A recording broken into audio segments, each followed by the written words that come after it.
अस्सलाम वालेकुम नाज़रीन, मैं हूं आपका मेज़बान सैयद शहरियार आसिम। आप लोग देख रहे हैं आज न्यूज़ की खुसूसी ट्रांसमिशन एशिया कप 2023 कुछ क्रिकेट हो जाए। आज 6 सितंबर है, यौम दिफा का दिन, और आज के दिन हमारी पाकिस्तान टीम ने हमें एक बहुत अच्छा तोहफ़ा दिया। आज पाकिस्तान के शहर लाहौर में बांग्लादेश और पाकिस्तान के दरमियान मैच हुआ। बांग्लादेश ने टॉस जीतने के बाद पहले बैटिंग का फैसला किया, क्योंकि कल भी हम ये बात डिस्कस कर रहे थे कि बैट्समैन के लिए ये पिच बहुत अच्छी है, लेकिन बांग्लादेश की बैटिंग जो ऑर्डर था वो पाकिस्तानी बॉलर्स के सामने टिक ना सका। 38.4 ओवर्स में 193 पे उनकी ऑल टीम आउट हो गई। पाकिस्तान ने 3 विकेटों के नुकसान पे 39.3 ओवर में इस टारगेट को पूरा किया और बड़े ही आसानी से इस मैच को जीत लिया। नसीम भाई, बहुत आसानी से इस मैच को जीत लिया और एक तरीके से तोहफा भी था 6 सितंबर के हवाले से। क्या कहेंगे इस मैच के हवाले से? शरीफ भाई, ज़बरदस्त परफॉर्मेंस पाकिस्तान क्रिकेट टीम की। आज जो सबसे इम्पॉर्टेंट पहलू है वो ये कि दो बड़े इम्पॉर्टेंट पहलू थे कि हमारे पेसर्स ने जो थोड़ी सी बॉलिंग फ्रेंडली कंडीशन हमें श्रीलंका में मिल रही थी, आज कुछ बैटिंग फ्रेंडली कंडीशन थी। अगर उससे कंपेयर करते हैं तो वहाँ पर भी उनका जाहो जलाल और अंदाज़ वैसा ही दिखाई दिया कि जो हमने श्रीलंका में देखा। तो सबसे अच्छा साइन तो ये था कि किसी भी पिच पे, क्योंकि हमने इससे पहले T20 फॉर्मेट में देखा कि हमारे पेसर्स बहुत ज़बरदस्त परफॉर्म करते हैं, वहाँ 4 ओवर करने होते हैं या 10 ओवर करने। आज बाबर आजम ने अपने पेसर्स को बहुत अच्छे अंदाज से यूटिलाइज़ किया। 3-3 ओवर का स्पेल करवाया उनसे, किसी से 4 ओवर का स्पेल नहीं करवाया एक वक्त में, क्योंकि 40+ टेम्परेचर था आज लाहौर में, अच्छी खासी गर्मी थी। आपने देखा हुआ टॉवल वगैरह डाल के भी शाहीन बाउंड्री पे बैठे हुए थे। तो अच्छी कैप्टनशिप, अच्छे अंदाज से पाकिस्तान ने इस मैच में फतह हासिल की। इसमें कई इंपॉर्टेंट साइन थे पाकिस्तान के लिए। रिजवान ने बड़ी बारी ली, काफ़ी देर विकेट पे क़याम किया। इसके साथ साथ इफ्तिखार ने जो एज ए स्पिनर बॉलिंग की है वो बहुत ही लाजवाब थी। वो उस जगह पे उन्होंने 5 ओवर में सिर्फ 20 रन देकर एक आउट किया कि जहाँ पे श्रीलंका का मोमेंटम शकीब उल हसन और मुशफिकुर रहीम की वजह से कुछ बनता हुआ लग रहा था। तो वो जो क्रूशल ओवर्स थे उनके, वो बहुत ही इंपॉर्टेंट थे। फ़हीम अशरफ ने अपने इंक्लूजन को काफ़ी हद तक सही साबित किया, 7-27-1। तो overall it's a combined team effort. Confidence level Pakistan का बहाल होगा। लेकिन जो सबसे इम्पॉर्टेंट चीज़ है आज के मैच की, वो ये कि पाकिस्तान ने टारगेट 39 ओवर्स में मुकम्मल कर लिया। तो 10 ओवर पहले हमने टारगेट चेज़ किया तो हमारा रन रेट खासा बेहतर हुआ है। अच्छा, और जो श्रीलंका में अब मैचेस कोलंबो में, क्योंकि अब तो जय शाह साहब ने मैचेस कोलंबो में ही रख दिए हैं, तो ये एशिया बारिश कप की तरह हो गया। तारीख में याद रखा जाएगा एशिया बारिश कप सिर्फ एक शाह साहब की वजह से। उस पर भी हम अभी बिल्कुल आएंगे कि जय शाह साहब ने ये आखिर क्यों किया कि जी कोलंबो में ही होंगे। अच्छा, आज अगर हम बात करें श्रीलंका की बैटिंग ऑर्डर की, तो एक तो उनके पास शंटू नहीं थे, दूसरा हम बात कर रहे थे लतिन दास की, वो भी नहीं चले। नसीम भाई, मैंने ये चीज़ नोटिस की है कि ठीक है, हारिस रऊफ की तो बॉलिंग बहुत अच्छी रही और आज भी 8 विकेटें हमारे पेसर्स ने ली, लेकिन आप नहीं समझते कि शाहीन और नसीम एक्सपेंसिव रहे, क्योंकि 6 की औसत से उन्होंने रन भी दिया? हाँ, थोड़े से एक्सपेंसिव थे, लेकिन जब आप एक टीम को 193 पे आउट कर रहे हैं तो तमाम आपने शुरू से अटैक किया, और जब आप अटैक कर रहे होते हैं तो उसमें चांसेस रन्स बनने के भी होते हैं। देखिए ना, उन्होंने प्रूफ करके दिखा दिया। उन्होंने भले 60 रन ज़रूर दिए, 6 की औसत से रन ज़रूर दिए, लेकिन अगर आप नसीम शाह की देखेंगे तो 5.4 ओवर में 3 विकेटें। और जो लितन दास उनका सबसे मेन प्लेयर था, जो रिसेंट पास में सबसे ज़्यादा रन उम्मीद रख रहे थे, वो शहीनशाह अफरीदी ने आउट करके दिया। फिर हारिस रऊफ ने आके तो कमाल ही कर दिया, 6 ओवर्स 19 रन, 4 आउट विद 3.16 के इकॉनमी रेट से उन्होंने जो बॉलिंग की। अच्छा, आज बॉलिंग में जो पिछली दफ़ा हमारे साथ मसला आ रहा था कि वाइड हम लोगों ने बहुत की थी, आज वाइड भी बहुत कम देखने में नजर आई हैं। आज बहुत ही एक अच्छा कंबाइंड टीम एफर्ट रहा। लेकिन जो मेरी बात मैं आपसे कह रहा था ना कि ये जो एशिया बारिश कप बना दिया है जय शाह साहब ने, वहाँ पे ये जो आपका आज रन रेट बेहतर हुआ है, जो आपने 39 पॉइंट सम ओवर्स के अंदर टारगेट चेज़ किया है, इससे आपका रन रेट बेहतर होगा। और वहाँ पे क्योंकि बारिशों के इम्कानात बहुत हैं कि इंडिया पाकिस्तान का मैच जिस दिन है उस दिन 70% बारिश है, 70% तो जहाँ ऐसी कंडीशन में रन रेट की अहमियत बढ़ जाती है, क्योंकि अब इन 4 में से 2 टीमों ने डायरेक्ट फाइनल खेलना है, उससे पहले कोई और मैच नहीं है। अब तो 2 टीमों ने क्वालिफाई करना है, तो एक मैच इंपॉर्टेंट है। पाकिस्तान को आज जहाँ पॉइंट्स मिले जीतने के, वहाँ एट द सेम टाइम अल्लाह ना करे, क्रिकेट है, कोई एक मैच भी ख़राब हो जाता है पाकिस्तान का तो ये रन रेट पाकिस्तान को सपोर्ट करेगा फाइनल में जाने के लिए। अच्छे रन रेट के साथ मैच जीतना इस वक्त में बड़ा इंपॉर्टेंट है, क्योंकि आगे ज़ाहिर है बारिशें हैं और उस पर भी हम बात करेंगे कि रीज़न क्या है कि भाई बारिशें होने के बाद भी उसी में मैच कराना है, क्या समझ नहीं आ रहा है। आतिफ, आप कैसे देखते हैं आज को मैच को? देखिए माशाल्लाह आज का अच्छा मैच था और जिस तरह का बैटिंग विकेट था स्टार्ट में, जिस तरह कल रिसेंटली भी मैच भी हुआ अफगानिस्तान और उसका बांग्लादेश का, तो आपके सामने कितना क्लोज मैच 298 चेज होते हुए नज़र भी आ रहे थे, 298 इजीली बने भी हैं, तो पिच अच्छा था। और जिस तरह हमारे फास्ट बॉलर शाहीन, नसीम और रऊफ़ आउटस्टैंडिंग, ये अभी इस टाइम मैं कहता हूँ कि आज ही मैं जिस तरह की माशाल्लाह परफॉर्मेंस कर रहे हैं थ्रू आउट, तो ऐसा लगता है कि इंशाल्लाह वर्ल्ड कप हम ही जीत के लाएंगे, क्योंकि जितनी हमारी बॉलिंग स्ट्रांग है उसी तरह हमारी बैटिंग भी स्ट्रांग है। प्लस हमें कप्तान बहुत सपोर्टिव है जो टीम को अच्छा लेके चल रहा है। कप्तान को लड़के बहुत सपोर्टिव हैं जी, टीम वर्क जो है जिस चीज़ तो पाकिस्तान में ये है, हर टीम की जीत जो है वो टीम वर्क से ही होती है। और इस टाइम जो है वो बाबर आजम के साथ सारे लड़के जो हैं वो उसका साथ दे रहे हैं और एफर्ट कर रहे हैं और माशाल्लाह एक्स्ट्रा ऑर्डिनरी चल रही है हमारी परफॉर्मेंस। मैं समझता हूँ अच्छा मैच था आज का। अच्छा मैच था जी, और जिस तरह जितने जल्दी हमने मैच को ख़त्म किया और जितनी अच्छी बॉलिंग हमारी देखने में आई, बैटिंग भी हमारी देखने में आई, बाबर आज उस तरह नहीं चल सके, लेकिन फिर भी मैच जो है बहुत अच्छे रन रेट के साथ हमने जीत लिया है। नसीम भाई, जे शाह साहब, अब उनको क्या बोले बंदा, उनको तो समझ नहीं आ रहा समझाए कौन। पहले हो रहा था कि हम मनटूटा में मैच जो हैं वो हो जाएंगे, लेकिन वो कह रहे हैं कि नहीं जी कोलंबो में ही होने। तो क्या कोलंबो में कोई उन्होंने स्पॉन्सर लिए हुए हैं या कोलंबो के साथ उनको ज़्यादा मोहब्बत है या टिकट के पैसे कम पड़ रहे हैं वहाँ भेजने में? मसला क्या है, जब हमें पता है कि उस दिन बारिश होनी है फिर भी मैच करवा रहे हैं और अभी बारिशें ही वहाँ पे, क्यों ऐसा क्या हो गया जे शाह साहब को? जे शाह साहब के इन इक़दामात को क्रिकेट की हिस्ट्री में हमेशा याद रखा जाएगा कि जिन्होंने एशिया कप को एशिया बारिश कप बना दिया है। ये हमेशा याद रखा जाएगा कि एक आदमी ने इस तरह का स्टैंड लिया और उसकी वजह से, उसकी अना की वजह से, उसकी हटदर्मी की वजह से फिर आज उन्होंने एक जगह पे कल वो एक जगह पे एक तकरीब में बातचीत कर रहे थे, क्योंकि अगले साल मैंने बताया था ना कि इलेक्शन है इंडिया का। नरेंद्र मोदी साहब के अमित शाह साहब बहुत ख़ास आदमी है, जे शाह साहब उनके साहबजादे, तो भारतीय जनता पार्टी चल रही है पूरी एक चेन है, तो उनको अगले साल इलेक्शन लड़ना है। और नरेंद्र मोदी साहब ने आज तक पाकिस्तान के ख़िलाफ़ बोल के हुक्मरानी की है, उसी को वो ज़्यादा बेहतर समझते हैं। लेकिन जो कल उन्होंने बातचीत में ये बात कही कि सिक्योरिटी और इकोनॉमिकल हालात और इकोनॉमिकल कंडीशन की वजह से, तो मैं दो सवाल इनसे ज़रूर बनते हैं। देखिए, दुनिया की इंडिया के अलावा कोई टीम ऐसी नहीं है कि जिसने पाकिस्तान का विज़िट नहीं किया। सिक्योरिटी अगर के मामलात अगर होते तो फिर ये सूरत हाल नहीं होती। बिल्कुल। अच्छा, नंबर 2, उनका अपना वफ्द यहाँ पे मौजूद है, वो बगैर सिक्योरिटी के आ गया यहाँ पर। वो यहाँ पे कोई प्रॉब्लम उनको है, ज़बरदस्त किस्म के जो है वो उनको आओ भगत की गई है, ऐसे हाथ उठा के खड़े हुए हैं हम उनके, हम इतनी इज्जत दे रहे हैं उनको, और वो ये कहते हैं कि हमने इस वजह से नहीं कि सिक्योरिटी तो जनूबी अफ्रीका की विमेंस टीम कराची के अंदर शॉपिंग कर रही है, हर जगह पे जा रही है, एंजॉय कर रही है। जो इंटरनेशनल टीम्स आ रही थी वो गोल्फ क्लब जाते हैं, गोल्फ खेलते हैं, उनके लिए पिकनिक का अरेंजमेंट किया जाता है। फिर economical condition, economical crisis Pakistan में होने की वजह से उन्होंने टूर्नामेंट श्रीलंका मुंतकिल कर दिया। तो भाई श्रीलंका क्या इंडिया को इतनी इकॉनमी उनकी स्ट्रांग है कि वो इंडिया को उधार दे रहे हैं या चाइना को भी उधार देते हैं? वो उनकी तो अपनी इकॉनमी अभी आपको सामने है कि कुछ दिवालिया हो गए थे, वो खुद दिवालिया हो गए थे, और जिस वक्त ये टूर्नामेंट वो अलॉट कर रहे थे श्रीलंका दिवालिया था। तो कहने का मकसद ये है कि आप क्या बात कर रहे हैं, आज उस बात का सर पैर दिखाई नहीं देता। आप रीज़न देते हैं फुल मेंबर्स श्रीलंका, अफगानिस्तान, बांग्लादेश और इंडिया, कोई भी नहीं चाहता था कि पाकिस्तान में मैचेस हों, ये वो कहते हैं। अच्छा, वो कहते हैं मीडिया राइट्स होल्डर, जिनके पास मीडिया राइट्स है, वो नहीं चाहते कि पाकिस्तान में मैच हो। वो कहते हैं कि जी स्टेडियम राइट होल्डर्स, वो भी नहीं चाहते हैं कि पाकिस्तान में मैचेस हों। कहने का मकसद है ये स्टेडियम राइट होल्डर्स पाकिस्तान में भी आके काम करते हैं सीरीज़ के अंदर, वही वाले हम बाहर से बुलाते हैं, वही राइट होल्डर्स जो ब्रॉडकास्टर्स हैं मोस्टली वही आके पाकिस्तान में मैचेस कवर करते हैं। तो वो कहते हैं ना, खिसियानी बिल्ली खंबा नोचे, उनके ऊपर हो रहा है बहुत ज़्यादा क्रिटिसाइज। जिस तरीके से हमने देखा था कि ओपनिंग बैट्समैन जो भारत के, उन्होंने भी पाकिस्तान पे इल्ज़ाम लगा दिया था, तो कि पाकिस्तानी शायकीन इंडिया के ख़िलाफ़ बोल रहे थे और उनके ख़िलाफ़ बोल रहे थे। तो यही मुझे ऐसा भी लगा, गौतम गंभीर ने जिस तरीके से इल्ज़ाम लगाया था ऐसे ही वो भी बात कर रहे हैं। ना उसका कोई सर पैर था कि अगर कोई थोड़ा सा भी सुन लेता है तो ना पाकिस्तान का नाम लिया गया, ना कश्मीर का, या तो वो धोनी हो रहा था या वो कोहली हो रहा था।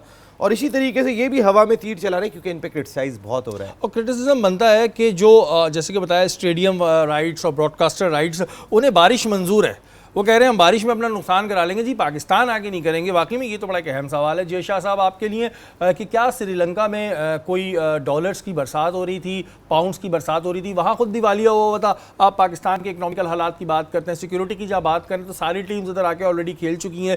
यहाँ के सिक्योरिटी हालात इनफैक्ट इंडिया और श्रीलंका से बहुत बेहतर है। यहाँ की जो आर्मी है वो बहुत स्ट्रॉन्ग है, यहाँ के जो और फोर्सेज हैं वो बहुत स्ट्रॉन्ग है। तो ये बात समझ नहीं आ रही है आपका कोई पर्सनल मसला है, और ज़ाहिर है आपका जैसे कि उन्होंने बताया कि बीजेपी पार्टी से कोई ताल्लुकात बनते हैं, तो इसी वजह से एशिया कप को हम नाम रख देते हैं एशिया कप मानसून स्पेशल, ये नाम हम रख देते हैं एशिया बारिश कप। हाँ, एशिया बारिश कप। और फिर आप खुश रहिए, वक्त तो एक ब्रेक का, ब्रेक के बाद हाजिर होते हैं।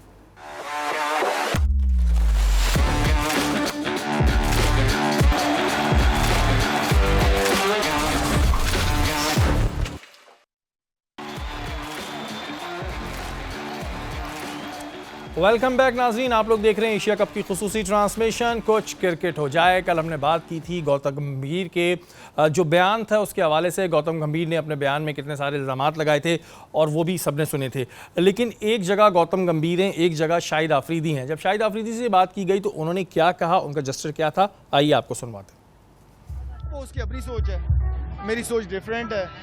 हम क्रिकेटर्स भी हैं, हम एम्बेसडर्स भी हैं, हमारे फैंस भी हैं दुनिया भर में, चाहने वाले दोनों तरफ हैं। तो मेरे ख्याल में प्यार मोहब्बत का मैसेज ही दें तो ज़्यादा बेहतर है। एग्रेशन होता है ग्राउंड के अंदर, ऐसा नहीं है कि एग्रेशन नहीं होता है, लेकिन ऑफ द फील्ड भी एक लाइफ है, ऑफ द फील्ड भी हम अपने अपने मुल्कों के एम्बेसडर्स हैं। बहुत अच्छी बात की शाहिद आफरीदी ने। वाकई में जो प्लेयर्स होते हैं वो अपने मुल्क के एम्बेसडर होते हैं। एग्रेशन ग्राउंड के अंदर होता है, लेकिन वो प्लेयर्स के अंदर आपको नज़र आता है, ड्यूरिंग मैच नज़र आता है। अगर कोई आपको कुछ कह रहा है तो उसके बाद इस तरह के इशारे करना और उसके बाद इल्ज़ाम लगा के झूठ बोलना, ये गलत है। नसीम भाई, हम दायरे बारिश को उस ब्रेक से पहले भी डिस्कस कर रहे थे और अभी कोलंबो में बारिशें ही बारिशें हैं, क्योंकि ये जो एशिया कप था ये एक तरीके से तमाम एशियन टीम्स के लिए प्रैक्टिस मैच भी थे कि प्रैक्टिस हो जाएंगे, वर्ल्ड कप में उनकी अच्छी तैयारी हो जाएगी। इसके क्या असरात आप देखते हैं? और अभी श्रीलंका में जो है लंका प्रीमियर लीग ख़त्म हुई है जिसमें सिन्हा नायके फिक्सिंग करते हुए भी गिरफ्तार हुए हैं, क्या इसके असरात भी पड़ेंगे? देखिए, मैं सिन्हा नायके पे तो अभी आता हूँ, लेकिन सबसे पहले तो जब गीली कंडीशन होती है, वेट कंडीशन होती है, वहाँ इंजरी के चांसेस भी बढ़ जाते हैं। तो एक जानिब तो ये प्लेटफॉर्म करार दिया जा रहा था वर्ल्ड कप के लिए। इवन कि एशिया कप खुद बहुत बड़ा टूर्नामेंट है, लोग जीतते हैं तो एशियन चैम्पियन का टैग अपने साथ लगा के घूमते हैं। इंडिया 7 मरतबा जीता, श्रीलंका 6 मरतबा जीता, हम सिर्फ 2 मरतबा जीते हैं। इस दफ़ा हमारी टीम सबसे ज़्यादा बैलेंस लग रही है और उसे जीतना भी चाहिए। अल्लाह करे कि कुछ मौसम इस तरीके का हो, लेकिन इसके चांसेस कम लग रहे हैं अब तक। अगर हम देखते हैं तो फिर ज़्यादातर मैचेस बारिश की नज़र होते हुए दिखाई दे रहे हैं। ये एक प्लेटफॉर्म था लोगों की तैयारियों के लिए कि खुदा न खास्ता, अल्लाह ना करे, इंडिया का कोई फास्ट बॉलर, पाकिस्तान का नहीं, क्योंकि हम शामी को देखना चाहते हैं, हम सिराज को देखना चाहते हैं, हम बुमराह को देखना चाहते हैं वर्ल्ड कप में, हम देखना चाहते हैं कोहली को, रोहित शर्मा को, हमें कोई क्रिकेट देखना चाहते हैं, एंजॉय करना चाहते हैं। ऐसा नहीं हो कि खुदा न खास्ता बुमराह या कोई और, या अल्लाह ना करे कोई पाकिस्तान का या किसी और मुल्क का वेट और गीली कंडीशन की वजह से कुछ इस तरीके की इंजरी का शिकार हो जाए, आपको मैच कराना पड़ जाए और वो बहुत ही बड़ा नुकसान हो जाए किसी भी टीम का। तो जो प्लेटफॉर्म आपको वर्ल्ड कप की तैयारी के लिए दिखाई दे रहा था, ऐसा ना हो अल्लाह ना करे कि एक जय शाह साहब की वजह से, वो किसी भी एक खिलाड़ी की इंजरी की वजह से एक शदीद किस्म का बड़ा धचका दे जाए किसी भी टीम को। दूसरी, आपने सुचित्रा सिन्हा नायके की बात की। सुचित्रा सिन्हा नायके जो अभी हाल ही में लंका प्रीमियर लीग ख़त्म हुई है, वहाँ पर उन पर यह इल्ज़ाम है कि उन्होंने खिलाड़ियों को उकसाया मैच फिक्सिंग के लिए और एंटी करप्शन डिपार्टमेंट को उसकी जो है वो रिपोर्ट भी गई और उसके बाद उनको गिरफ़्तार किया गया। लेकिन यहाँ शेरी भाई, मैं कोयटा ग्लैडिएटर्स के ऑनर नदीम उमर साहब को ज़रूर सलूट पेश करूँगा, क्योंकि गॉल ग्लैडिएटर्स उनकी टीम थी। सिर्फ ये पहला सीज़न था कि जब उन्होंने वो टीम छोड़ दी। इससे पहले गॉल ग्लैडिएटर्स, जो कोयटा ग्लैडिएटर्स के ऑनर है नदीम उमर भाई, उन्हीं की टीम थी और शायद वो हालात को भांप गए थे। वो पाकिस्तान की, अगर मैं क्रिकेट की बात कर लेता हूँ तो दुनिया, पाकिस्तान के इस मुल्क के अंदर सबसे नॉन कंट्रोवर्शियल और इंतहाई डिसेंट पर्सनैलिटी हैं और उन्होंने छोड़ दिया, अपनी टीम बेच दी। उन्होंने कहा मैं इस लीग में खेलूँगा ही नहीं, और आप देख लें कितना बड़ा स्कैंडल सामने आ गया। तो ये पाकिस्तानियों का जेस्चर है सर इंटरनेशनल क्रिकेट के लिए। हमारा जेस्चर हमेशा से मुख्तलिफ लगा। हमारी पाकिस्तान सुपर लीग पे आज तक कोई इल्ज़ाम नहीं लगा।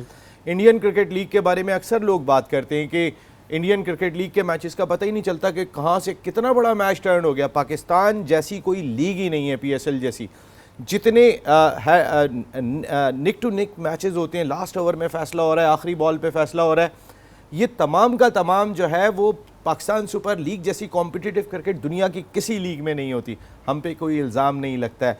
और अगर ये जो बात हो रही है सुचित्रा सिन्हा नाई के फंसे, तो ये पूरी दुनिया जानती है कि दुनिया की सबसे बड़ी बुक चलती कहाँ से, बुकीज़ सबसे ज़्यादा स्ट्रॉन्ग कहाँ के। मैं आपको एक एग्जांपल देता हूँ। मैं गॉल में ठहरा हुआ था, गॉल में पाकिस्तान और इंडिया का टेस्ट मैच हो रहा था, पाकिस्तान और श्रीलंका का टेस्ट मैच हो रहा था।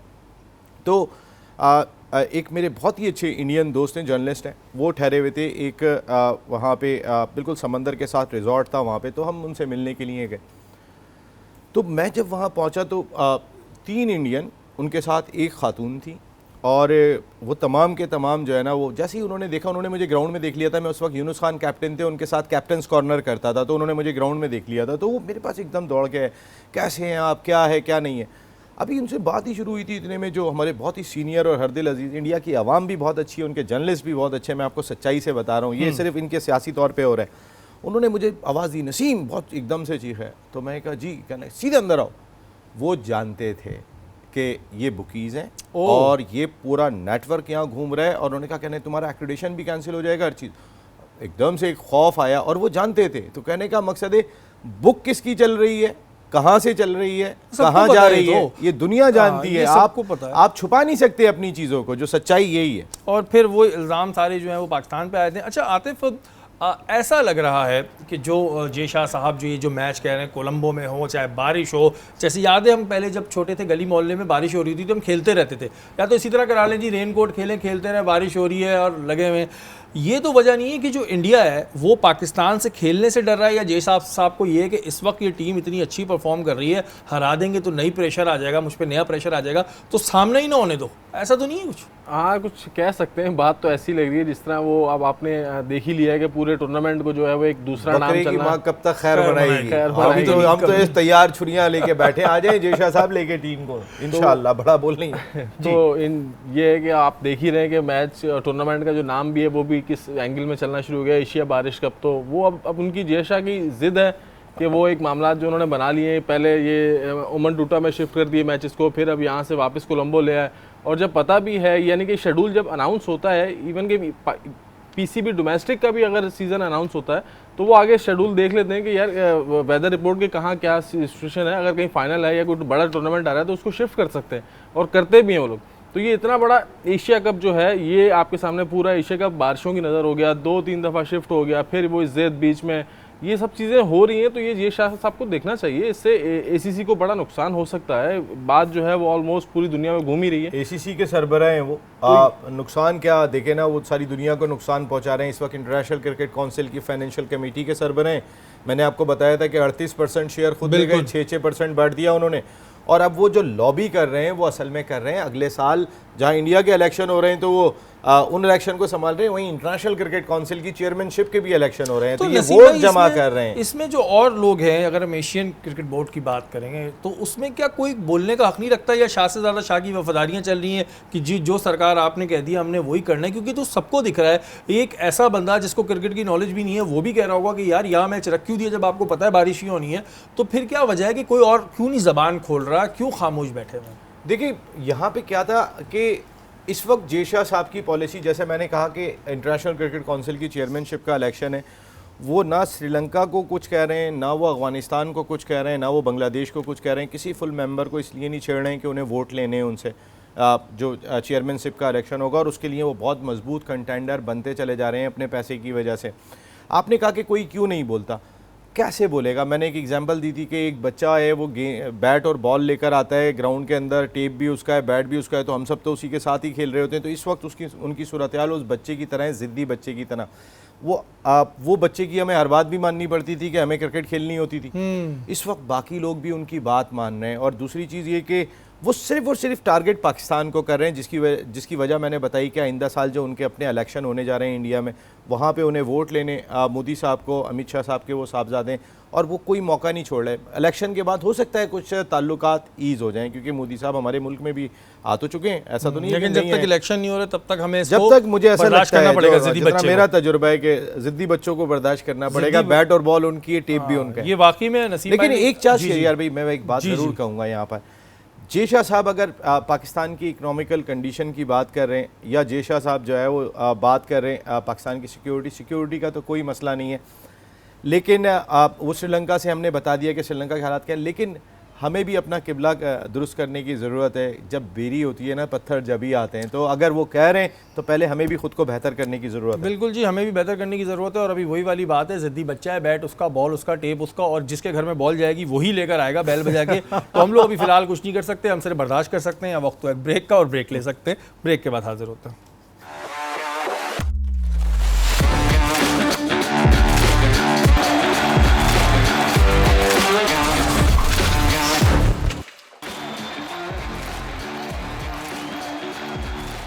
वेलकम बैक नाज़रीन, आप लोग देख रहे हैं एशिया कप की खुसूसी ट्रांसमिशन कुछ क्रिकेट हो जाए।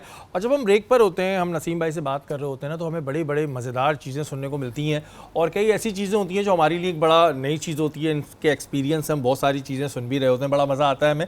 अच्छा जी, अगर हम बात करें, आपसे मैं आतिफ सवाल करूँगा फ़खर की, तो इस वक्त में फ़खर इस तरह परफॉर्म नहीं कर पा रहे हैं, किस तरह देखते हैं आप? देखिए माशाल्लाह फ़खर जो है वेरी गुड ओपनर है, अटैकिंग ओपनर है, और पाकिस्तान के लिए उसने बड़ी सर्व की हैं, बड़े माशाल्लाह परफॉर्मेंसेस हैं उसकी ओवरऑल आप देखें। लेकिन अभी कुछ मैचेस से जो है वो परफॉर्म नहीं कर रहा है। लेकिन कुछ यही चीज़ें होती हैं जो कप्तान के नज़र में आनी चाहिए कि कौन लड़का, फिर वो जो बात है आपका स्क्वाड अगर होगा, स्क्वाड पे बेंच पे लड़के अगर आपके होंगे रिप्लेसमेंट में, तो फिर आप ये चीज़ अच्छी सोच सकते हैं कि यार अगर फ़खर परफॉर्म नहीं कर रहा है तो मैं किसी नेक्स्ट को चांस देता हूँ। इसी तरह ये कप्तान के ऊपर होता है। मैं समझता हूँ कि टीम को इस तरह लेके चलना और टीम को समझना कि यार कौन लड़का अभी राइट टाइम पे परफॉर्म कर रहा है, कौन नहीं कर रहा है। तो टीम में अभी आज के मैच में भी बहुत सी ऐसी चीज़ें हैं जो कप्तान के अब नज़र में आनी चाहिए, क्योंकि आगे वर्ल्ड का बहुत बड़ा इवेंट आ रहा है, उसके लिए आपको अपनी टीम तैयार करनी है। आपकी टीम में जो खामियां हैं, जो चीज़ें हैं, ये एशिया कप हुआ है, प्लस उसके अलावा अफगानिस्तान की सीरीज़ हुई है, तो वो सब उसके सामने एक चैप्टर आ जाएगा कि क्या करना है मुझे, किस चीज़ में मुझे क्या ऑप्शन रखना है। तो ये मेरे ख्याल से बाबर को ये चीज़ देखनी चाहिए। यहाँ पर मैं कहूँगा कि जैसे अब आप देखें तो बॉलिंग में ख़ास तौर पे स्पिनिंग बैट्समैन में, फास्ट बॉलिंग तो ऑल ओवर वर्ल्ड आपके सामने माशाल्लाह परफॉर्म कर रहा है, अभी हमारा उनसे अच्छा फास्ट बॉलर ही नहीं है। लेकिन अभी हमें मेन हमारी टीम में मेन स्पिनर की कमी है, जो इस हमारे चीज़ को पास बिल्कुल- जेन्युइन हाँ। स्पिनर नहीं है हमारे पास। पहले भी हमने इस चीज़ को बिल्कुल डिस्कस किया था कि क्या रीज़न है कि जेन्युइन स्पिनर नहीं है। नसीम भाई, फ़खर पे ही आप भी ज़रा सा रोशनी डालें कि जब हम देख रहे होते हैं कि कोई परफॉर्म नहीं कर रहा है, तो ज़ाहिर है हमारे पास ऑल्टरनेटिव होने चाहिए। तो अगर फ़खर को रिप्लेस किया जाता है, ये तो ज़ाहिर टीम की मर्ज़ी होती है, तो उस पर आप किसको देख रहे हैं कि अगर फ़खर परफॉर्म नहीं कर पाएँ तो उनका ऑल्टरनेट क्या होगा? देखिए, आपने 15 रुकनी स्क्वाड वर्ल्ड कप के लिए भेजना है। इस वक्त जो सबसे बड़ा कंसर्न दिखाई दे रहा है वो फ़खर की फॉर्म है। फ़खर हमारा मैच विनर रहा है, लेकिन रिसेंट पास्ट में फ़खर से परफॉर्म नहीं हो रहा। मुझे ऐसा लगता है कि जो अब नेक्स्ट मैच आ रहा है इंडिया और पाकिस्तान का, और अगर फ़खर का ट्रैक रिकॉर्ड आप देखते हैं तो फिर इंडिया के ख़िलाफ़ बाबर, रिजवान बाकी सबसे बेहतर है। तो ये मेरे ख्याल है उनके लिए बड़ा ही कोई इंपॉर्टेंट मैच आ रहा है फ़खर के लिए। आज भी वो बड़े बुझे गए थे जब 20 रन बनाकर आउट हुए थे, हालांकि उन्होंने टाइम भी लिया था, 25 गेंदें भी खेल ली थी, लेकिन वो आउट हो गए। अनफॉर्चुनेट पाकिस्तान के लिए इस वक्त फ़खर सबसे बड़ा दिखाई दे रहा है। लेकिन सवाल ये था कि जिस वक्त 15 हम एक्सपेक्ट कर रहे थे, तो उसके अंदर अब्दुल्ला शफीक का नाम नहीं था उन 15 के अंदर जो शुरू में हम बना रहे थे। तो ऐसा लगता है कि अगर फ़खर को आप कैरी करेंगे तो आपको एक तीसरा ओपनर लेना पड़ेगा, और वो अब्दुल्ला शफीक दिखाई दे रहे हैं। अच्छा नसीम भाई, आप क्या समझते हैं कि क्या फ़खर की जो बैटिंग है उसमें क्या लूप होल्स हैं? ये तो हमें सबको पता है कि उनका फुटवर्क थोड़ा वीक है। आप क्या देखते हैं कि वो किन वजूहात की बिना पे परफॉर्म नहीं कर पा रहे हैं? लूप होल कहाँ देख रहे हैं उनकी बैटिंग में? देखिए, किसी भी खिलाड़ी का बैट पैच आता है शेरी भाई, ऐसा नहीं होता कि बैट पैच नहीं आता। फ़खर की अगर मैं ये आज 11वां उनका वनडे था, अगर मैं पिछले 11 वनडे की भी बात कर लेता तो समथिंग अराउंड 600 उनके रन है।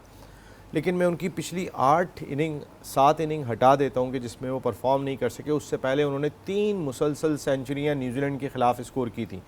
तीनों मैचेस के अंदर उन्होंने 100 किया था ओडीआई में, जिसकी वजह से अब तक वो एक होप बने में, और मेरे ख्याल में फ़खर होप होने चाहिए। हमारे पास दूसरा कोई फ़खर जैसा ओपनर है नहीं अगर सच्चाई से देखें, क्योंकि वो ऑन अ डे वो मैच सिंगल हैंडेडली टर्न करने की एबिलिटी रखते हैं। लेकिन इस वक्त वही हमारा प्लेयर सबसे बड़ा कंसर्न बना हुआ है। मेरे ख्याल में जो इंडिया के ख़िलाफ़ मैच होने जा रहा है वो फ़ख्र के वर्ल्ड कप के फ्यूचर का भी फैसला करेगा। ठीक है, बात करते हैं हम शादाब की। अगर हम शादाब की बॉलिंग परफॉर्मेंस की भी बात कर लेते हैं तो जो मेन मैचेस शादाब ने खेले उनमें वो विकेट नहीं ले पा रहे। ठीक है, नेपाल में उन्होंने विकेट ली, लेकिन नेपाल को इतनी स्ट्रॉन्ग टीम नहीं थी। रीज़न क्या है कि फिर उनको उनकी भी कोई रिप्लेसमेंट होनी चाहिए, क्योंकि मेन मैचेस में उनकी विकेट्स नज़र नहीं आ रही। देखिए, इस वक्त अगर पाकिस्तान का स्पिनिंग डिपार्टमेंट आप देखते हैं तो पाकिस्तान का नंबर 1 स्पिनर शादाब है। और जैसे मैंने बात कही कि आज अगर 4 खिलाड़ी आपने जल्दी आउट कर लिए थे बांग्लादेश के, तो फिर आपको हर हाल में अच्छा परफॉर्म करना चाहिए था। आपका कॉन्फिडेंस एक डिफरेंट होना चाहिए था। आपसे ज़्यादा अच्छी गेंदें इफ्तिखार ने आके कर दी वहाँ पर। इफ्तिखार ने ना मुशफिक और रहीम को खेलने दिया, ना शकीब को दरमियान में आके खेलने दिया था। तो आपसे अच्छी इफ्तिखार गेंद करके चले गए। और दूसरी एक और चीज़ बड़ी इंपॉर्टेंट है, वो ये कि बाबर आजम जब होता है सलमान अली आगा को लाके गेंद कराते हैं। हम बार बार बात कह चुके हैं कि सऊद शकील को भी एक मरतबा चेक करना चाहिए। कब चांस मिलेगा बेचारे को? देखिए, आगा सलमान अगर बैटिंग में परफॉर्म नहीं कर पा रहे हैं तो बाबर आजम चाहते हैं किसी तरह वो बॉलिंग में ही परफॉर्म कर लें। उन्होंने इफ्तिखार से बॉलिंग नहीं करवाई। पहले ओवर में जब 11 रन बने तो उन्हें ख्याल आया एक्सपेंसिव हो रहा है, तो आप इफ्तिखार को लेकर आए। लेकिन यहाँ पर जहाँ नवाज नहीं थे आपके पास, तो आपके पास लेफ्ट आर्म स्पिनिंग ऑप्शन ख़त्म हो गया था। अगर ज़रूरत पड़ जाती है उनका, आपको तो टॉप ऑर्डर आउट हो गया उनका, इस परफेक्ट बैटिंग कंडीशन में शायद आपको लेफ्ट आर्म स्पिनर की ज़रूरत पड़ती है। और अगर नवाज को आपने नहीं रखा था उस सूरत में सऊद शकील आपके पास वाहिद ऑप्शन है जो स्पिन गेंद भी कर लेते हैं। तो आप थोड़ा सा, मैं फिर कहूँगा कि बाबर, सारे लड़के आपको बैक कर रहे हैं, आप बहुत अच्छा टीम को लीड कर रहे हैं। हमारी टीम नंबर 1 बनी हुई है, लेकिन ये टीम सिर्फ इन्हीं 11 खिलाड़ियों की नहीं है। हमारे और भी बहुत सारे ऐसे क्रिकेटर्स हैं कि जो अपनी बारी का इंतज़ार कर रहे हैं। तो जो परफॉर्म नहीं कर रहे हैं, आपके पास यही टाइम है कि रिप्लेस करके चेक कर लें। 28 सितंबर डेडलाइन है आपको जब टीम देनी है, क्योंकि पाकिस्तान क्रिकेट बोर्ड ने रिक्वेस्ट की इंटरनेशनल क्रिकेट काउंसिल से, वरना तो 5 तारीख थी कि आपने टीम देनी है। लेकिन आप 11 तारीख को न्यूजीलैंड अपनी टीम का अनाउंसमेंट कर रहे हैं। और मैं एक्सपेक्ट कर रहा हूँ कि जब 17 तारीख को एशिया कप ख़त्म होगा तो पाकिस्तान भी अपने 15 अनाउंस कर देगा, क्योंकि उसके बाद एशिया कप के बाद पाकिस्तान की क्रिकेट है नहीं। बिल्कुल तो एशिया कप तक ये देख रहे, बहुत कंसर्न फ़खर जमान है। शादाब को बहुत इम्प्रूव करने की ज़रूरत है। शादाब को इम्प्रूव करने की ज़रूरत है। और जो ज़ाहिर तज्ज़िये हो रहे होते हैं उनका मकसद होता है आगाही देना, क्योंकि कभी कभी मैच में छोटी छोटी मिस्टेक जो है ना वो पूरे मैच का नक्शा बदल देती हैं। हम बड़ा नुकसान भी देख सकते हैं। तो इस वजह से वो तमाम प्लेयर्स जिनका नाम लिया जाता है इन्हें ज़रूर चांस देना चाहिए, क्योंकि ज़ाहिर है वो भी अपनी बारी का इंतज़ार कर रहे हैं। कल और परसों जो है वो गैप है। 9 सितंबर को मैच है श्रीलंका और बांग्लादेश का। बांग्लादेश के लिए बहुत इंपॉर्टेंट। हम जो है कल भी आपसे मुलाकात करेंगे, परसों भी आपसे मुलाकात करेंगे। हम गैप नहीं लेंगे। हमारी नशियात का वक्त ख़त्म हो गया। कल इंशाअल्लाह ताला दोबारा मुलाकात होगी। तब तक के लिए अपने मेज़बान सैयद शहरियार आसिम को इजाज़त दीजिए। पाकिस्तान जिंदाबाद।